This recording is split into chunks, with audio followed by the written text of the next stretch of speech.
about 10 days after 9/11, I went through the Pentagon and I saw Secretary Rumsfeld and Deputy Secretary Wolfowitz. I went downstairs just to say hello to some of the people on the Joint Staff who used to work for me, and one of the generals called me in. He said, "Sir, you got to come in. You got to come in and talk to me a second." I said, "Well, you're too busy." He said, "No."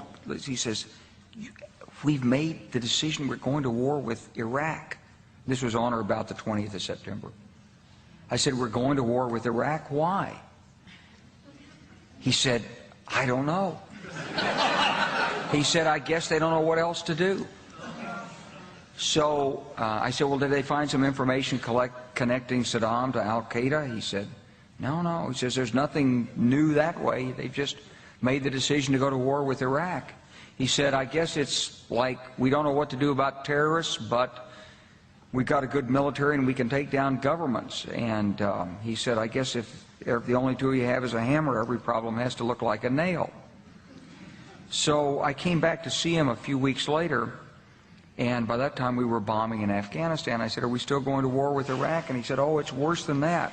He said, he reached over on his desk, he picked up a piece of paper, and he said, I just got this down from upstairs," meaning the Secretary of Defense's office today, and he said, "This is a memo that describes how we're going to take out 7 countries in 5 years, starting with Iraq and then Syria, Lebanon, Libya, Somalia, Sudan, and finishing off Iran." The truth is about the Middle East is, had there been no oil there, it would be like Africa.